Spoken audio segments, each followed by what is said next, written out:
beaucoup de personnes, on parle 3D, 2D, tout ça, ils savent pas trop ce que ça veut dire. En même temps, on pourrait se poser la question de savoir, mais en quoi un professeur de mathématiques, aussi cultivé soit-il dans son domaine ou qualifié, pourrait-on dire, en quoi est-ce que ça serait intéressant qu'il nous parle des dimensions?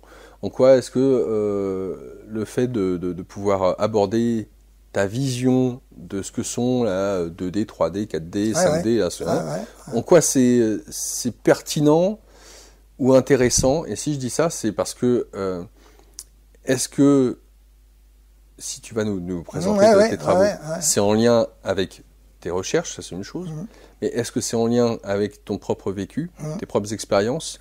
Et pourquoi est-ce que ça t'aurait marqué à ce point-là dans le fait de vouloir travailler dessus ou te pencher dessus? Et en parler pendant 40 ans, chaque année, à toutes mes classes. Ah ouais? Ah oui. Pour moi, c'est un modèle, là encore, ne jamais confondre la carte et le territoire. C'est un modèle de compréhension. Et peut-être que les personnes, en suivant cette vidéo, je voudrais surtout bien dire qu'il n'y a pas besoin de niveau mathématique. Je l'ai présenté à mes petits-enfants quand ils avaient 7 ans. C'est vraiment pas ça le but. C'est cette ouverture d'esprit que j'ai fait. Et j'ai des élèves que j'ai retrouvés maintenant, qui certains sont grands-parents, et qui se rappellent encore Et par exemple, l'anecdote, c'est que j'avais un petit cousin qui était lycéen à l'époque et qui avait entendu des copains parler de moi en disant ouais, comme prof il est dur, hein, mais alors tu le branches sur la 4e dimension, là c'est super. Pour moi ça a été ma voie d'accès. Je dis pas que c'est pour tout le monde, mais je pense quand même que si on avait une représentation un peu plus claire justement de cette possibilité d'autres dimensions, on aurait une interprétation de ces phénomènes, y compris du phénomène OVNI. Donc, je vais essayer de présenter ça. Il se trouve que en 1975, j'avais lu le livre de Leadbeater qui parlait justement de ces dimensions, mais il avait parlé de Howard Hinton, qui, en même temps que Einstein, en 1905, a travaillé sur l'hypercube. Il appelait ça le Tesseract. Il avait fait un livre que j'ai commandé des États-Unis, mais son approche ne me parlait pas vraiment, et j'ai trouvé une approche vectorielle niveau 3e que j'ai présentée. Les élèves, je leur présentais un carré. Et je leur disais, voilà, maintenant, comment est-ce que un petit bonhomme plat, donc je vais vous le présenter, je pense que on va le voir sans problème à l'écran, ce petit bonhomme plat. Voilà. C'est en fait, à l'époque je l'ai réutilisé, c'est pas en 75, mais un peu plus tard, dans les années 80, j'ai utilisé le personnage de Jean-Pierre Petit, qu'il avait fait dans le Géométricon et dans différents livres, et j'en suis d'autant plus à l'aise maintenant qu'il les a mis, vous pouvez les trouver, tous ces livres, tous les bandes dessinées.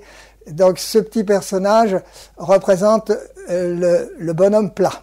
Alors, qu'est-ce que c'est qu'un bonhomme plat? Parfois, certains disent, imaginez une fourmi ou même un microbe. Mais non, un microbe, il est en 3D aussi.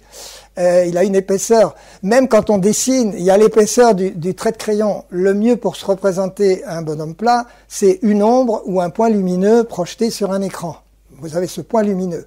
Alors, ce point lumineux, comment peut-il avoir des perceptions et une conscience? Ça, on en fait l'hypothèse parce que nous sommes le petit bonhomme plat. C'est nous. Hein, donc, il faut bien penser à ça. Le petit bonhomme plat, donc c'est pas la vue, parce que pour la vue, il faut tous les phénomènes à 3D, au moins à 3D. Mais le petit bonhomme plat, par exemple, ça pourrait être, j'ai pensé, comme un sens du toucher. Il peut sentir les couleurs, par exemple, par ce sens. Donc, on lui présente un carré. Voilà. Et on lui dit maintenant, on va faire un hypercarré. Il faut savoir que le mot hyper, on l'emploie quand on passe de la 2D à la 3D ou de la 3D à la 4D. Donc, ce vocabulaire-là, je sais qu'il y a des personnes qui savent pas ce que ça veut dire.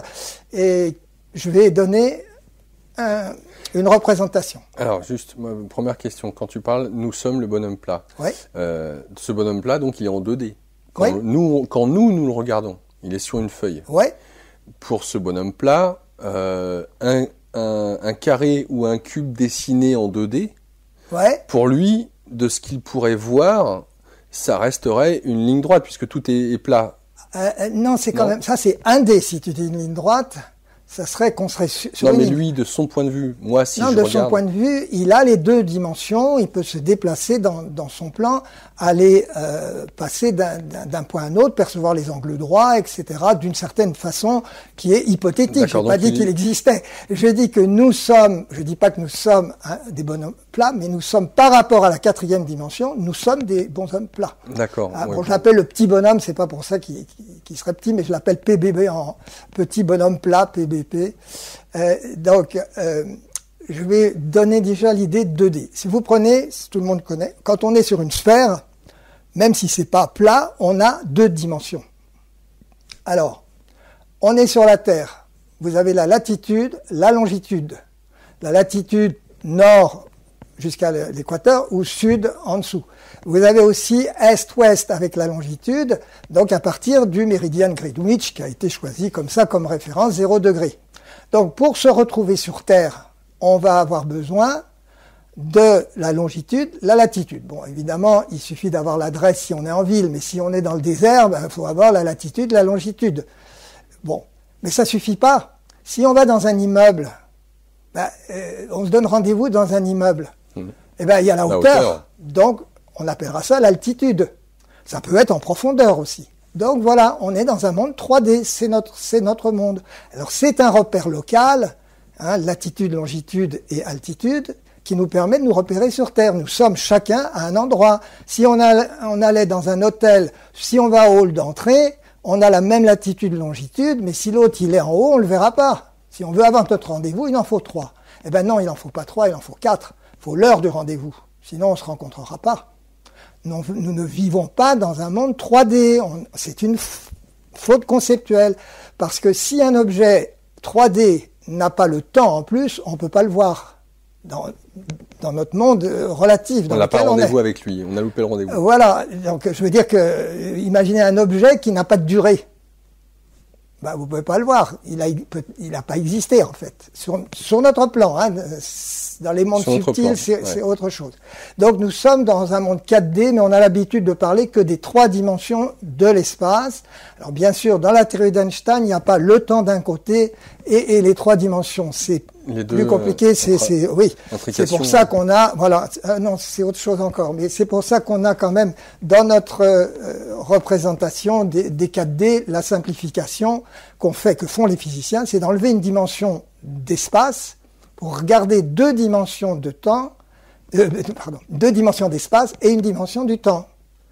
Donc ça, c'est le monde 3D dans lequel on vit. On imagine maintenant qu'on aurait une 4e dimension d'espace. Donc qu'est-ce que ça veut dire? Ça veut dire, par exemple, alors ici, ça va être difficile, mais vous allez le voir à l'écran. Si je prends 2 droites perpendiculaires l'une à l'autre, imaginez une 3e droite qui soit perpendiculaire à ces 2 droites, la ligne du plancher et puis l'arête verticale. La 3e, on l'imagine facilement, parce qu'on a dans notre mental une représentation de l'espace à 3 dimensions. Mais le petit bonhomme plat, vous lui présentez ces 2 droites perpendiculaires, comment est-ce qu'il peut faire une 3e droite perpendiculaire à ces 2-là? Il peut pas. Je pense que je le montrerai bien dans le schéma. Tu peux utiliser peut-être ta croix ou Oui, alors justement, je montrais à mes élèves le carré et je leur montrais comment on passe au cube. Ce sont des additions vectorielles assez simples, symétriques, qui aboutissent à quelque chose que tout le monde connaît, même les petits-enfants, en découpant. Bon, je le montre à l'écran quand même, parce que celui-là, c'est important. Est-ce qu'on peut voir? Est-ce qu'on verra comme ça? Il ne faut pas que je tremble trop quand même. Bon. Alors, il y a le petit bonhomme plat ici qui voit ce qu'on appelle le développement du cube. Alors, je crois que faudra même que tu le tiennes toi-même. Non, je peux pas. Ah oui. Mais non, mais t'inquiète pas, on voit très bien. Donc oui, d'accord. Bon, alors, donc, le petit bonhomme plat, qu'est-ce qu'il voit là? Il voit si... Alors, c'est ce qu'obtiennent par le calcul, parce que le petit bonhomme plat, lui, il ne sait pas ce que c'est qu'un cube. Donc, il établit par le calcul. Eh bien, nous ferons la même chose avec l'hypercube. Donc, à la fin de ce travail-là, je dis aux élèves, maintenant, à vous de travailler, vous allez trouver ce que c'est qu'un hypercube, combien il y a de cubes pour le former, combien il y a d'arêtes, combien il y a de sommets. Et tous les élèves, à partir de la seconde, ont toujours réussi à le faire sans problème. Alors, bon, je m'excuse, je tremble un peu. Alors, le petit bonhomme plat, Quand il est à l'extérieur, est-ce qu'il peut voir le cube, le carré bleu là? Le carré bleu, il est complètement fermé. Vous le voyez parce que vous êtes dans la troisième dimension. C'est cette perception, parce qu'on vit dans un monde 3D, qui nous permet de voir ce carré. Maintenant, ce carré-là, si le petit bonhomme plat, je le mets dedans, il est enfermé complètement. Il est enfermé. Mais moi, par la troisième dimension, je prends mon doigt, j'interviens, je viens là et j'apparais comme une espèce de soucoupe volante dans son univers instantanément. Est-ce que c'est assez clair? Voilà. Et hop, je peux enlever tout objet qui est là enfermé, moi je peux le retirer par la troisième dimension. Donc, si on... Bon, tout le monde peut imaginer que ce point-là, ici, cette arête-là et celle-ci, c'est la même.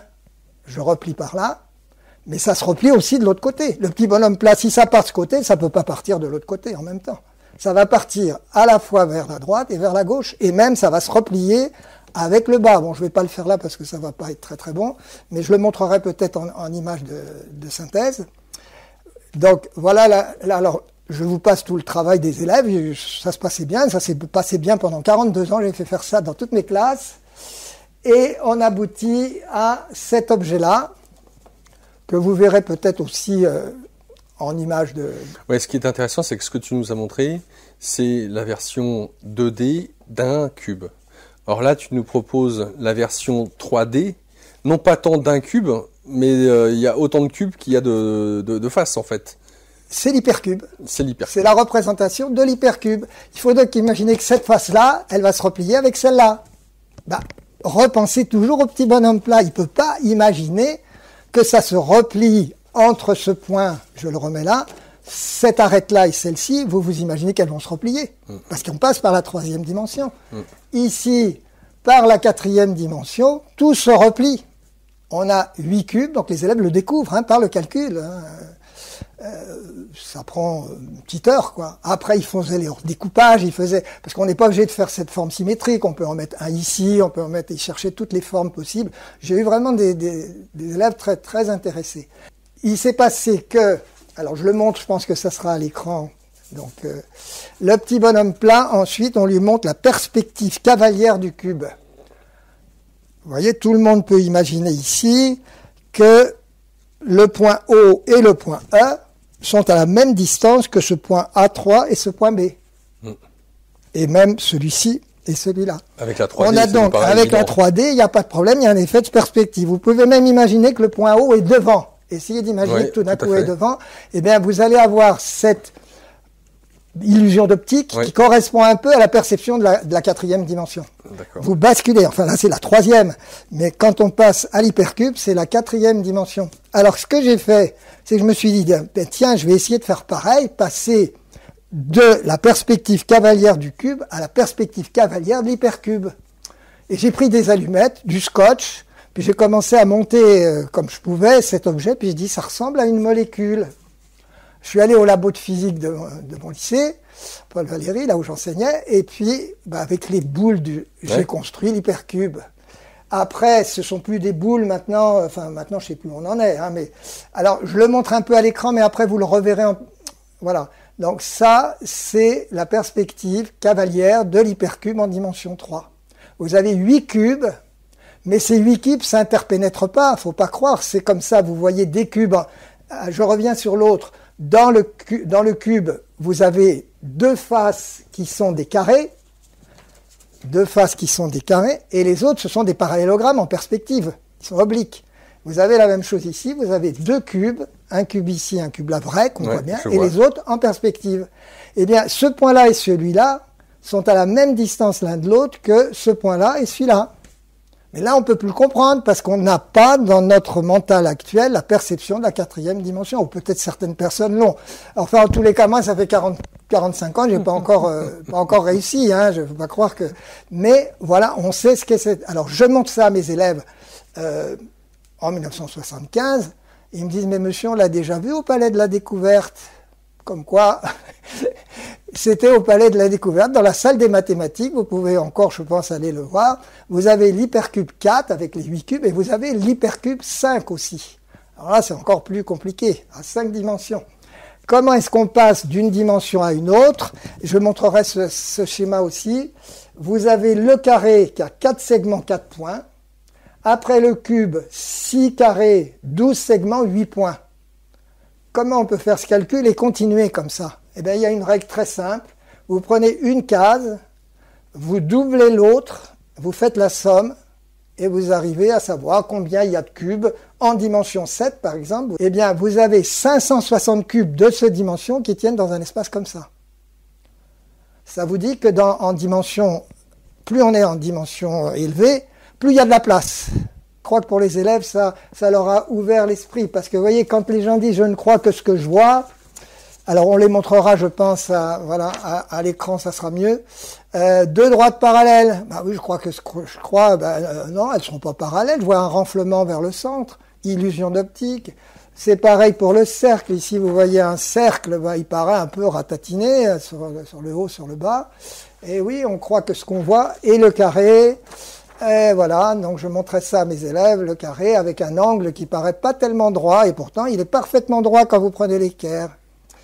Et je terminais souvent avec ce petit personnage toujours l'enturlu de Jean-Pierre Petit. Celle-là, je l'aime bien. C'est le petit personnage plat. Il est sur un univers cylindrique. Et il envoie une flèche. Pour moi, c'est l'image d'une loi que je pense qu'on peut parfois vérifier de causes et des conséquences. Et je terminais avec un petit texte d'un philosophe, Victor Simon, 1955. Frère, abandonne tes compas, tes formules algébriques, les vaines équations. Pour trouver la 4e dimension, pour vivre en elle, il te suffit d'aimer avec ton cœur, avec ton âme, de te pencher vers la souffrance, de chasser le doute. Il te suffit de diriger tous tes élans vers la religion universelle. Celle qui unit non seulement les hommes dans la paix et la justice, mais aussi les mondes, dans la loi de solidarité universelle, le Créateur à la créature, le plus humble au plus riche. Je trouve ce texte tellement extraordinaire que voilà. Il est de Victor Simon. En tapant Victor Simon, on peut voir maintenant. Ce qui m'intéresse, moi, c'est l'histoire de l'astrologie. J'ai fait un petit exposé, certains peuvent le regarder sur Internet. En 1995, je suis allé à la bibliothèque Sainte-Geneviève avec les gros bouquins. Il n'y avait pas l'Internet. Et j'ai élaboré une histoire qui est assez intéressante, notamment la loi de Bode, qui est une loi très intéressante des distances entre les planètes. Quand je suis allé à Meudon pour un cours d'astronomie, j'ai demandé à André Braic, le grand astronome, un grand astrophysicien, en 1988, il m'a regardé avec beaucoup de peut-être de mépris, quoi. Enfin bon, fallait pas parler de la loi de Bode parce que c'est une loi empirique, mais il y a quand même des études très sérieuses là-dessus. Qu'est-ce qu'elle dit, cette loi?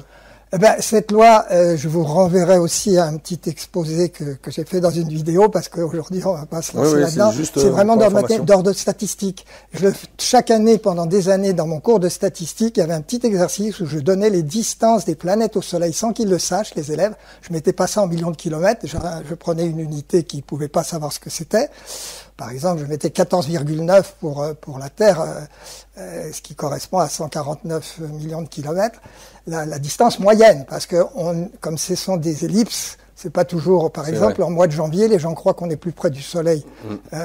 Les gens croient souvent qu'il fait plus froid, qu'on est plus loin du Soleil. Non, en janvier, on est plus près du Soleil qu'au mois de juillet.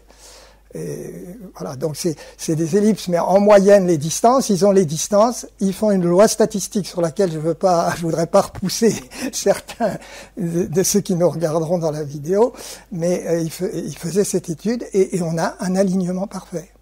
Il faut quand même utiliser les logarithmes, hein, mais enfin, donc ils faisaient leur dessin et à ce moment, enfin, je veux dire qu'à l'époque où on a découvert Cérès, par exemple, c'est Piazzi en 1801 qui l'a découvert grâce à la loi de Bode quand même.